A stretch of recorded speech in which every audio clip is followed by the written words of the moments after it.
Our planet generates an incredible amount of extraordinary phenomenon. Some we take for granted, even if they are a little difficult to predict. Others occur to us as nothing short of miraculous. Often, these are events in places seldom seen by people. They are rare, mysterious, and many seem outright impossible. This series encapsulates the remarkable with the exceptional. Is seeing really believing? With the help of leading scientists, fact will be separated from fiction. Join us as we are blown away by stupefying geysers in the US and Iceland. Marvel at New Zealand's spectacular Pancake rocks and blowholes. And hop on to Christmas Island to observe a colorful migration like no other on Earth. It is a journey taken with eyes wide open. Welcome to Impossible Planet.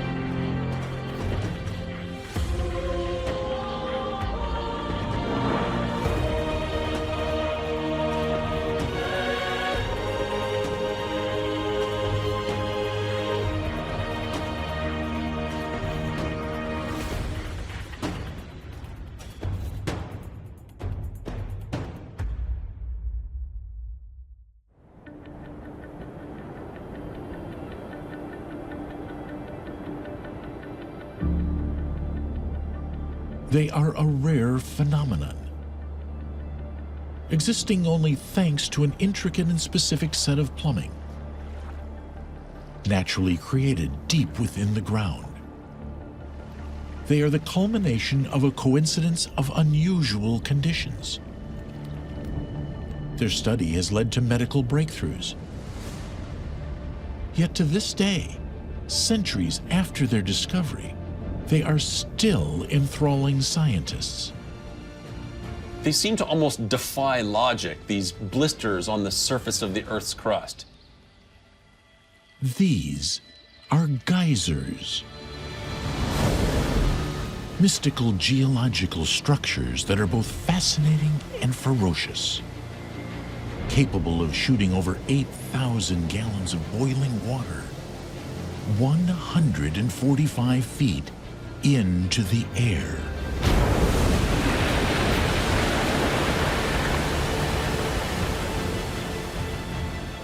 And sometimes with little to no warning.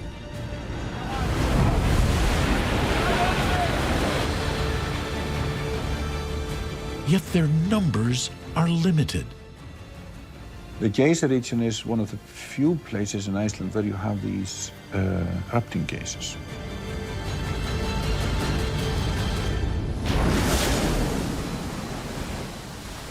You have these places around the world, but they're not common. Two of the rare places geysers are found is the Geyser geothermal area in Iceland and Yellowstone National Park in America.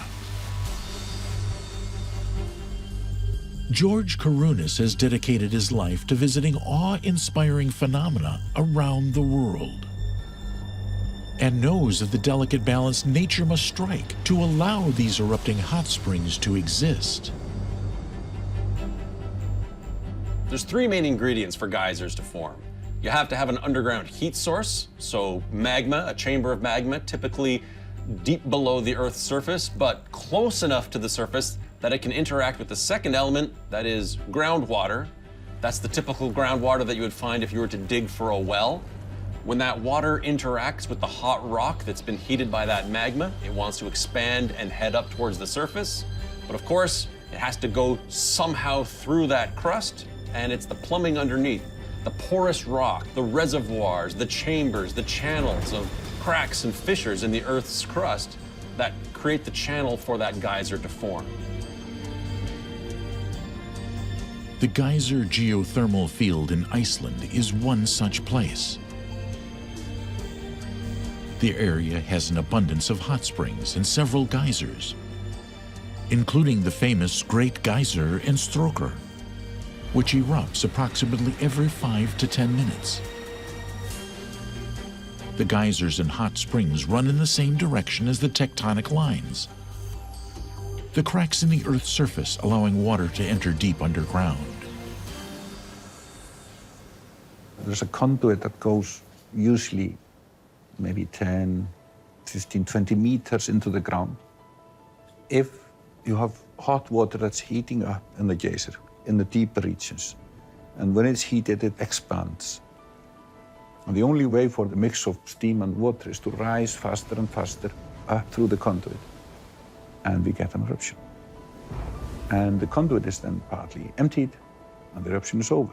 And then the same process happens again.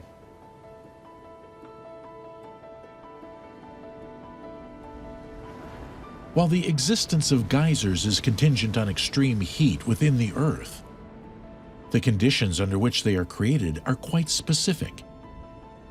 Often it's thanks to the presence of magma. But this doesn't necessarily mean they exist in harmony with active volcanoes.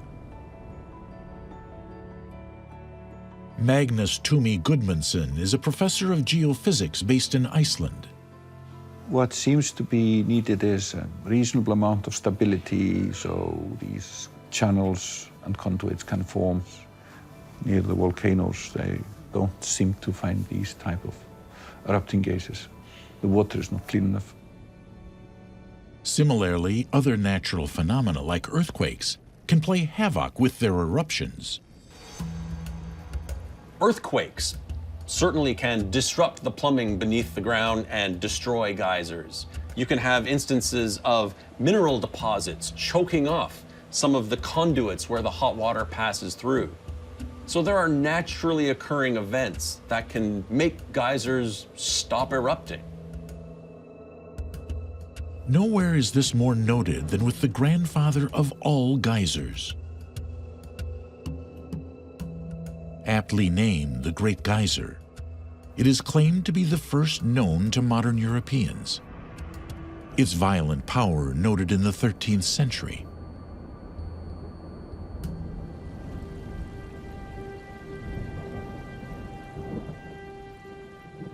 Years can go by between eruptions, and the activity is thought to be related to the frequency of earthquakes on the areas surrounding it.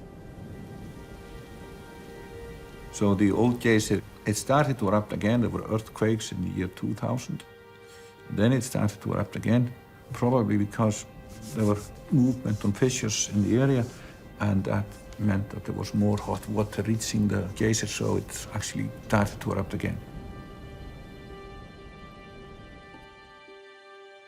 Its eruption in 2000 was so powerful. It's one of the largest known geyser blasts of all time, reaching a whopping 400 feet. It is unknown exactly when the Great Geyser may erupt next. Luckily for visitors, the reliable Strókr sits alongside, frequently shooting boiling water 15 to 20 meters into the air, and has been known to reach heights of 40 meters. Fittingly, Iceland has harnessed the power of its molten ground to create energy. A geothermal area is where there is more heat coming from the ground and the surroundings. And why is that? That's because underneath there is what's called a reservoir. The rocks are saturated with hot water and steam. And these come in various shapes and sizes, the manifestation on the surface. That's where also we have some of the geothermal power stations and harness geothermal heat for our swimming pools and heat our houses. The use of this energy, utilized also in countries like New Zealand and Russia, can lead to the decay of nearby geysers, however. These power plants pull some of the heat out of the ground, so the magma chamber doesn't have the effect that it used to have on the water table, and they can actually drop the level of the water underground as well. So it is possible for humans to kill off geysers. The lifespan of geysers has also been shortened over the years as they were used for washing clothes, as repositories for rubbish, and by being filled with soap in order to create a bubbly eruption. Derived from the Old Norse word geysa, meaning to gush or rush forth, geyser is in fact an eponym, and has now lent its name to all others of its kind around the world.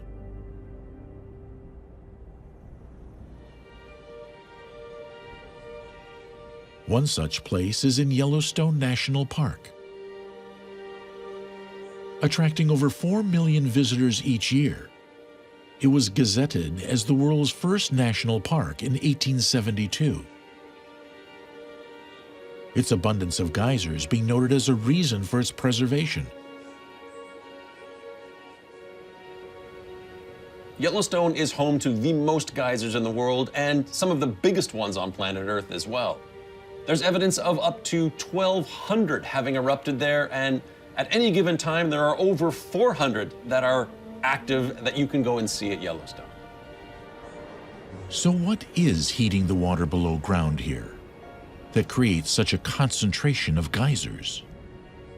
It's a supervolcano. It's one of the rare volcanoes on planet Earth that has the ability, if it were to erupt today, to wipe out life as we know it.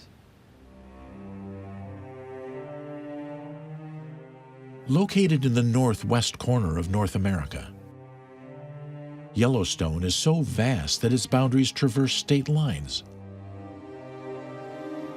branching out across Wyoming, Montana, and Idaho.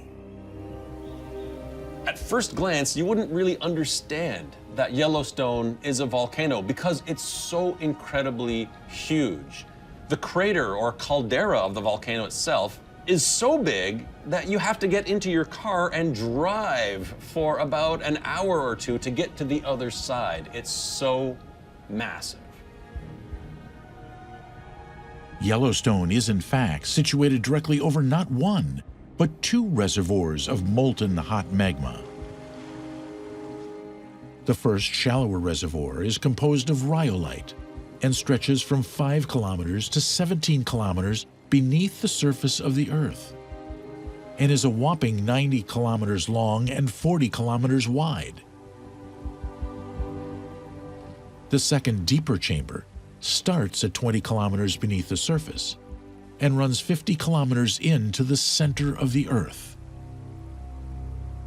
Unsurprisingly, the temperatures down there reach between 1,300 and 2,400 degrees Fahrenheit. This intense underground heat has in fact created one of the most famous geysers. Old Faithful currently erupts around 17 times per day, with an average of 60 to 110-minute interval between eruptions. You could almost set your watch to them, but there's still a lot that we don't understand. Seeing what's underground, seeing the plumbing, seeing the interaction between that hot rock and the water is something that you can't just cut the earth open and get a good look at.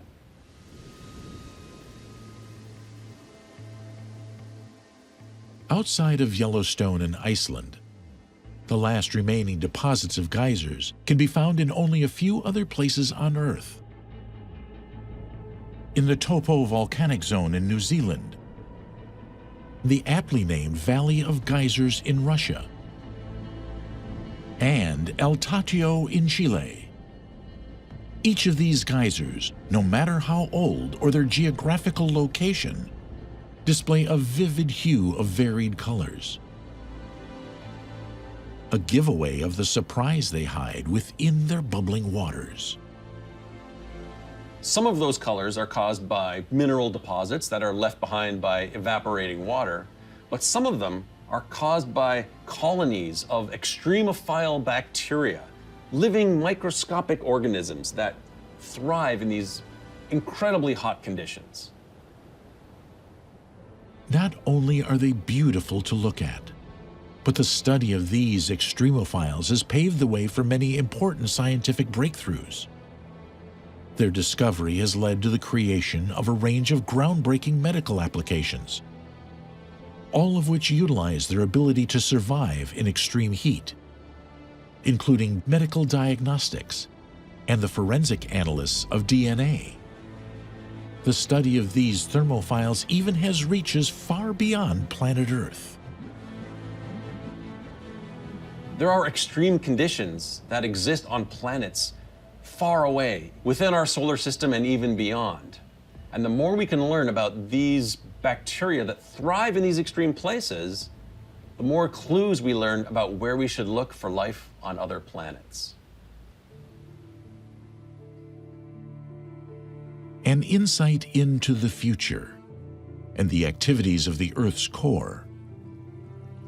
These boiling pits of bubbling water are fierce and captivating. Incredibly rare yet powerful phenomena, geysers have proven themselves to be invaluable to furthering our understanding of life on this planet, and perhaps on others too. There's so much going on down there. The volcanic systems that create these geysers are complex, they're ever-changing, and to witness that firsthand is to see the forces of nature that are at work below our feet, producing something that is grand, spectacular, and a little dangerous. We want to witness these things. We want to bring our kids to go and witness them, to show them how complicated our world is and how amazing it is, and hopefully learn a bit about how our planet works.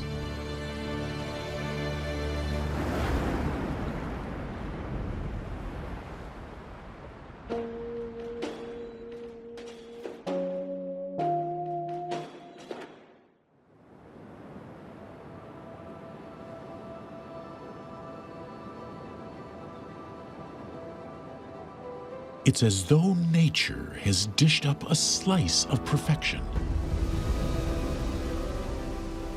A sensational scene on which to feast your eyes on. So it's just a magical intertwining of geology, ecology, coming together in a way that just moves you.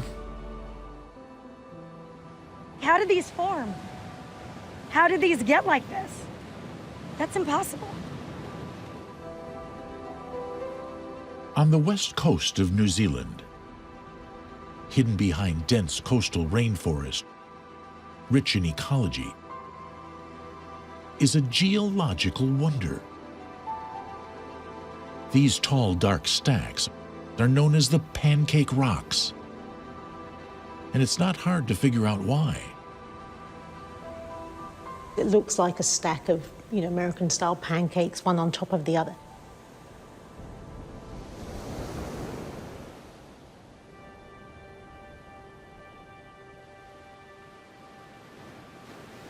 A lot of people will know this place as the Pancake Rocks, but this is actually called Punakaiki. So Punakaiki is the name of this place and of the rocks themselves. Puna translates roughly to puna, a spring, and kaiki, which is heaps or layers. So as the name suggests, a spring of layers.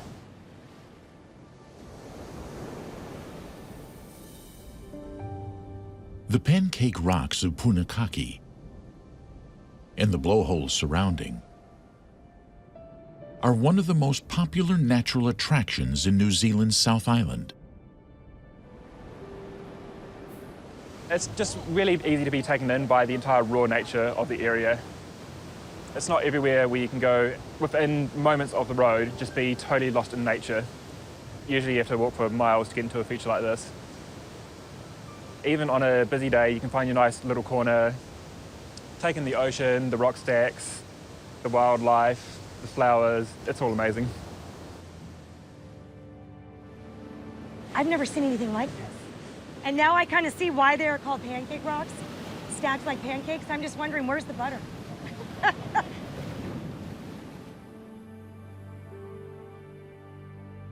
The stacks are a type of rock called limestone, which is very common in marine settings.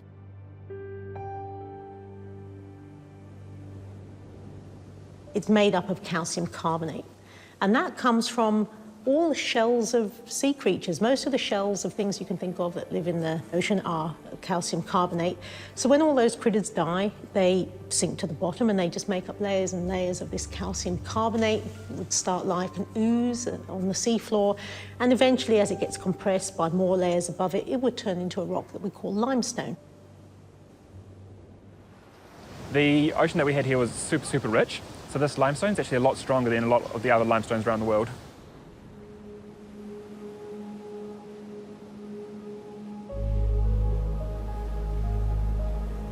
Pancake rock in New Zealand would have been a submarine limestone when it formed.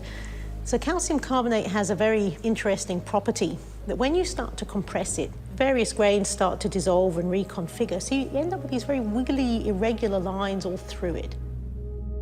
That's something called a stylolite, and it comes from just compressing a limestone. You'll have seen those on any kitchen bench top, all the floor tiles. We often use limestone in all these places. The limestone of Pancake Rock started forming millions of years ago on the bottom of the ocean floor. Tectonic plate movement resulted in a huge uplift event that pushed the limestone above sea level. We find marine rocks at the surface all over the planet, including at the top of Mount Everest. They're marine rocks that have been uplifted. So anywhere you see limestones, they're synonymous with coral reefs. Those rocks, they're parts of the seafloor that are now above water level. The uplift occurred 25 million years ago. But the Pancake Rocks have only been this visible above sea level for about 100,000 years. Another major lift event basically brings it all back up to the surface. Then a lot of all the dirt, soil has just been washed away by the waves as it's been waving up. These rocks that you're looking at the top, this is really only the past 100,000 years. So it's quite special that we're here at this time to see that process. What makes the limestone of the Pancake Rocks unique to others are the very thin layers of mud or silt between each stylolite. Those layers that you see that form the pancakes are actually extreme versions of these stylolites. So they've been really compressed. The mud has a very different strength to the limestone, so it moves a little bit. It's a bit more slippy. So when you have a whole stack of these layers of limestone and mud, the effect you see is that sort of extreme stylolite, and it looks like pancakes. So this is a really good example of the Pancake Rocks themselves. So this is the rock that had been underwater for those 20 million years when, under the pressure, they're being forced into these layers by the connections happening on the microscopic level. With the really strong calcium carbonate, you got these stacks happening through. When the uplift happened, you had these layers exposed, and you've got these soft siltstone layers where the erosion from the rain and from the wind is just eating away at these soft layers, so that as it erodes, you just get the really emphasized pancake rocks. Like many geological structures, Punakaki is a victim of extreme erosion. Exposure to elements from both the sea and the air are causing the rocks to slowly dissolve and break down. The water does come really strong against the rock, and this is where you can see the smoothness of the low layers very harshly against the perfectly cut of the upper layers. So it's quite easy to see the difference between what has been happening from sea erosion and what's been more happening from the erosion from the air, from the rain.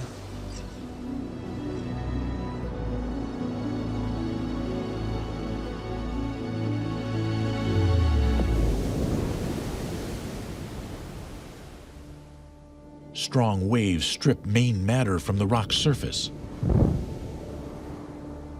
leaving a sleek, glossy finish.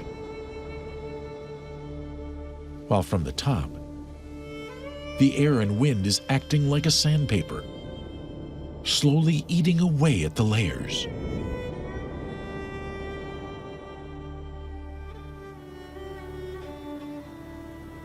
Things like pancake rocks are always eroding. Anytime there's rain, they will start to erode the limestone surface. It will start to dissolve it.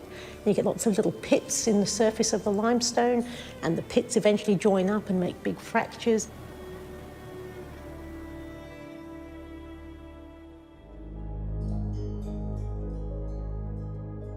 In some areas, the extent of the erosion is more apparent than others. These sea stacks have been slowly eaten away by the elements for a lot longer than the other rocks, and are completely smooth in areas, or have grooves and ridges. We're lucky that erosion has what's created this really beautiful feature that we have, but if you look around, you also see a lot of the sea stacks are collapsing through. That will be a natural process. It does seem to be really accelerated with more extreme storms, ocean levels rising. A lot of it's just been eating away a lot more quicker than we would expect. The conditions which made it, unfortunately, would be the conditions that destroy it. Down the bottom, some rocks are completely covered by water. An example of the true force of Mother Nature. The sea's just going to eventually one day be claiming all of these rocks. You've got a stack that's standing on as a last bastion with all the rocks around it, which you can see are gone.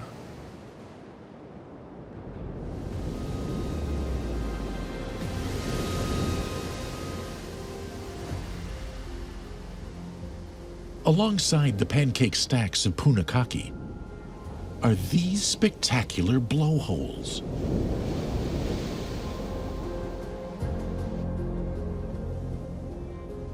When the conditions are right, they pump huge amounts of ocean up into the air with immense force, speed, and sound.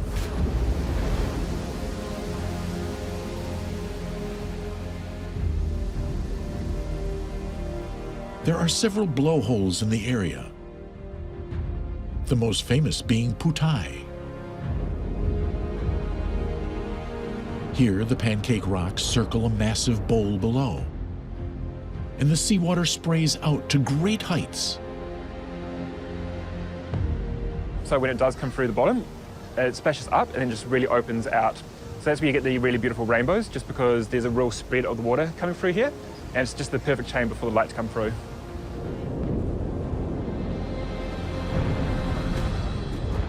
Blowholes are most active in high tide, particularly after a storm, or when there's a full moon. At Surge Pool, the Tasman Sea flows in through an archway and smashes against the flat side of rock with such pressure, it kicks back with great force.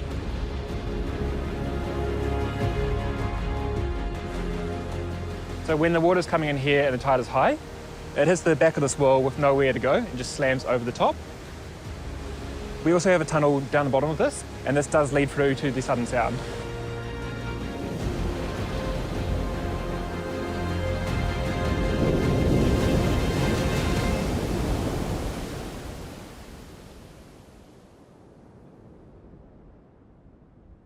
Southern Sound is slightly further inland than the other blowholes.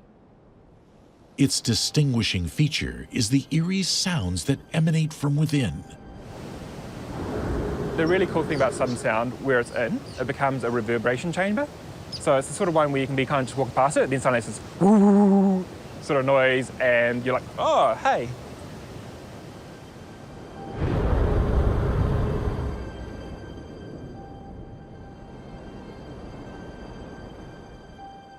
The chimney pot blowhole is also known to catch people off guard. Chimney Pot is a quite deep cut valley through here, where the water goes in through the bottom, comes through a really tight passage, and it explodes, as the name suggests, just like a teapot. So Chimney Pot just blows straight at the top in this really nice jet. It's also one of the best places to get soaked if you are looking to really take in the full effect of the pancake rocks.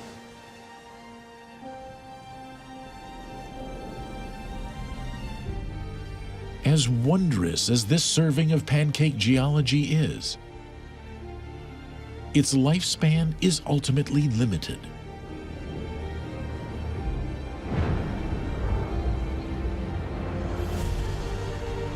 the incredible recipe of raw elements that hound the coastline, will eventually result in the destruction of the Pancake rocks.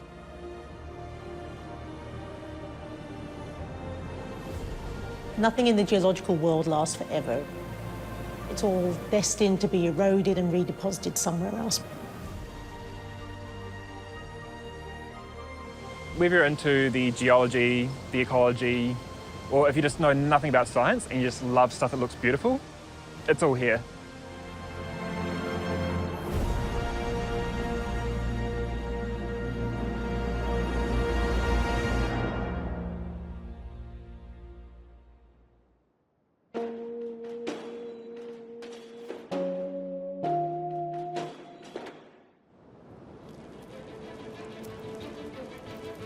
It's a seething, swarming mass of action. A shoreline painted red by a migration so epic that it brings an entire island to a standstill.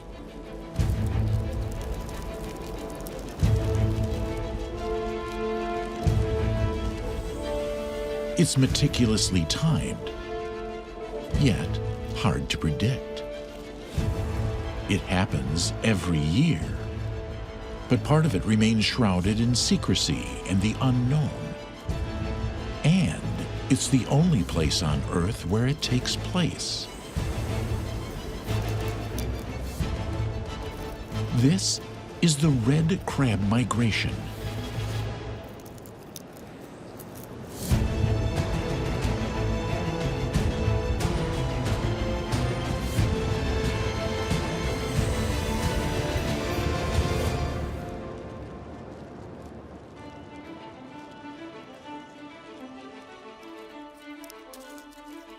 Geysers natalis, or the Christmas Island red crab, is found exclusively on Christmas Island,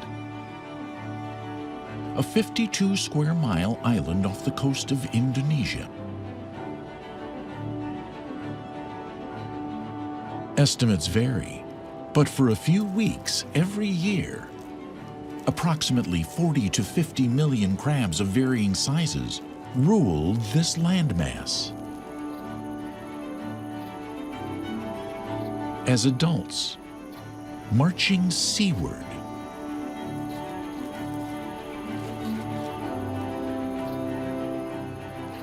and as new babies, heading back to shelter. Almost everywhere you look, red crabs take over the island. Chris Bray is a wildlife photographer who lives on the island. He has witnessed this red ramble many times. When they're migrating, they just cover the whole roads everywhere. It's hard to even walk around or cycle around. It's really tricky. Of course, the cars have to stop. National parks close a lot of the roads, which makes it a little bit harder to get around the island. You've got to be a bit more patient. But tourists love it, you know, getting out in front of the car and having to rake the crabs out of the way so you can safely drive in.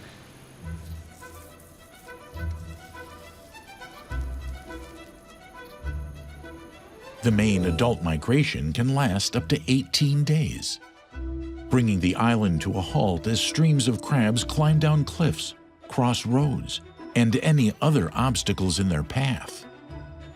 The event is so large, locals have developed ways to keep the crabs safe as they march towards the coast. So why is there such an epic, all-consuming migration? Where are these crabs going, and why? The answer is twofold, but the first clue is evolutionary.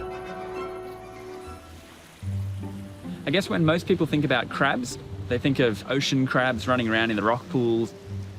These are different. These are land crabs, so they live their whole life in the forest, in burrows actually in the soil, and they pop out to eat leaves and things like that. But once a year, they still have to go back to the coast to spawn. So they're a unique kind of blend. They have to spend most of their life in the forest, but they still have to return to the sea.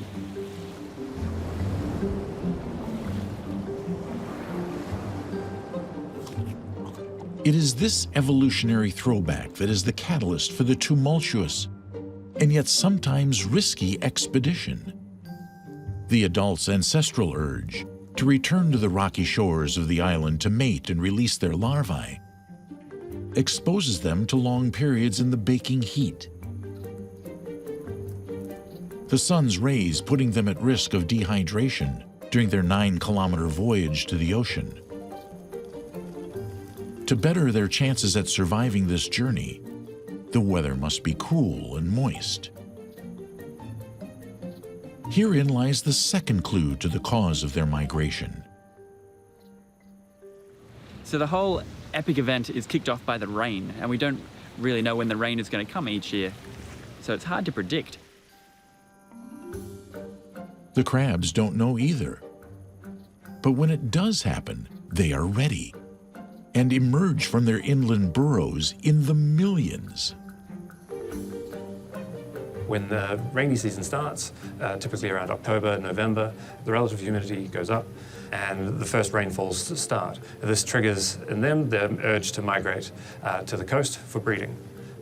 The crabs will emerge after the first serious rainfall, and if the humidity stays above 85%, then they'll start marching down towards the coast.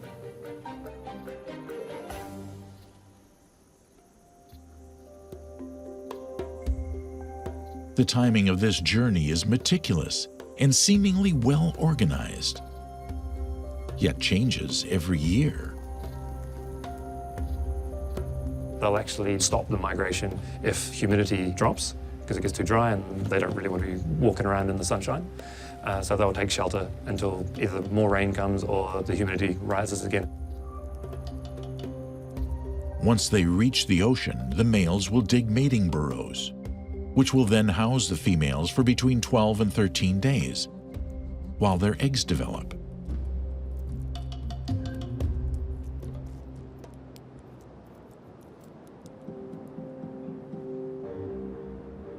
In yet another evolutionary throwback, once they're developed, the crabs must release their eggs into the ocean. But not just any ocean. It must be at the tide brought on by the last lunar quarter. How could they possibly plan this so flawlessly, allowing for exactly the right amount of time between their mating and the high tide of the last quarter of the moon? Much of it has to do with the time the crabs take to reach the shore in the first place. They seem to have an idea of how long they've got before the next tidal cycle that they need. So they'll either rush down to the beach or take a leisurely walk. Studies undertaken in the 90s found that the rainfall arrived 3 weeks earlier in 1995 than it had done a few years earlier. Using tracking devices, it was shown that in order to make up for the 3-week difference, in 1993 the crabs had sped up their journey to the ocean. Having significantly less time, they took direct routes to the shoreline and walked further each day.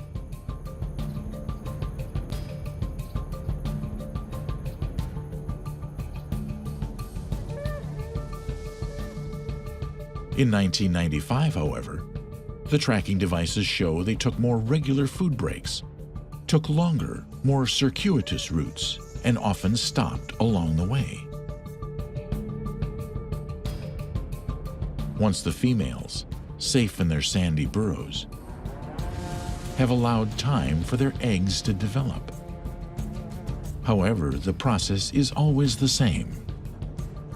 And once again, it is dictated by the moon.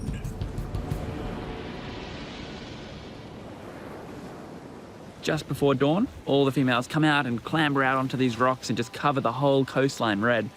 And then just at the right time of the tide, they all run out and cast their eggs into the sea, do a bit of a dance and shake all the eggs out.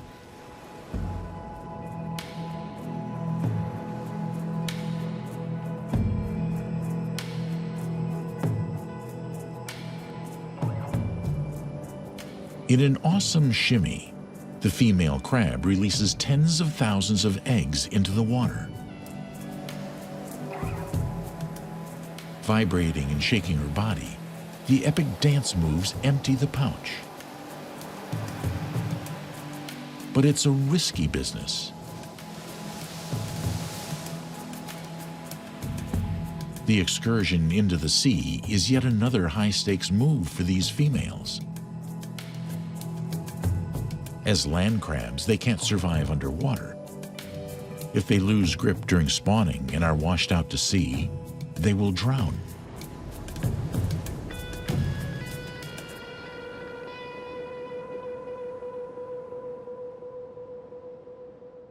So why do they risk their own lives? In yet another ancestral throwback, these soon-to-be babies need seawater first to hatch, and then to develop.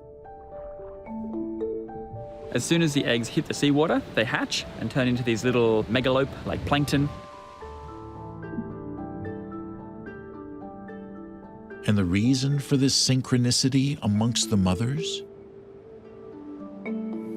It's safety in numbers. Millions and millions and millions of eggs are being dropped into the sea at once, meaning that hopefully a greater number are able to survive and come back. So they release them on the outgoing tide as the current's taken them out, away from the beach. Nobody knows exactly where the larvae end up. Once they've done the initial dispersal off the coast, they swim down into deeper water. They don't just sit at the surface. They go into deeper water to escape from predators such as the whale sharks and manta rays, which circle the island during the breeding season because of the sudden influx of small planktonic food. The way that their behavior has somehow managed to keep them within the island, and being such a small target in the middle of a very expansive ocean, it's quite amazing that that's actually happening. After 3 to 4 weeks at sea, they are, in theory, big enough to return to the island. Being such tiny crabs floating in a huge ocean, they are about to face their first and possibly hardest challenge. If they're lucky, if the ocean currents go the right way, they drift back to the island. If the currents are bad, sometimes the babies just never come back to the island. The years they do return, however, the shores are once again awash in a sea of red as these tiny, determined crustaceans begin the long journey back to the cool shades of the forest to join the rest of their family, if they can make it.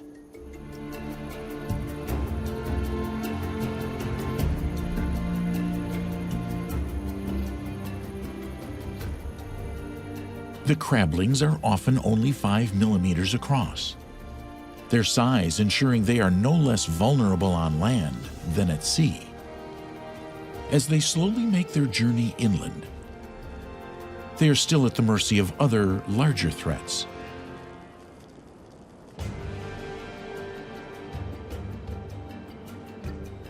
Including their own kind.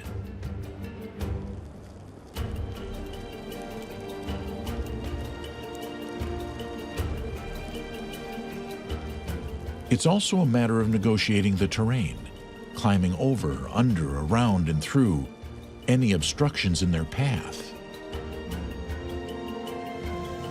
Those who are fortunate enough to evade the pincers of the larger crabs and overcome the obstacles continue their march, and about 9 days after they first set off, eventually disappear back into the forests of the island. The key aspect of it is the small area that they have to come back to. It's not like a case of they get released on any part of the coast. They all seem to come back to the same spot. That level of retention is quite amazing. Amongst the sanctuary of the rainforest floor, the crabs grow slowly and in solitude. They reach sexual maturity when they're about 40 millimeters in carapace width after 4 to 5 years. At which time they will once again make the journey back to the shore and begin the process again. One morning you just wake up and the whole coastline can be red with crabs, like a living carpet. just flowing out onto the beaches and the rocks and making their way back up into the jungle. And there's nowhere else in the world where there's a migration of such huge numbers of crabs. The fact that these crabs have somehow been able to maintain this population without just dispersing into the ocean breeze is no small feat. It's a triumphant culmination of precision timing and a hard-fought battle with the elements. An epic journey like no other. The exceptional migration of the Christmas Island crabs truly is a natural wonder.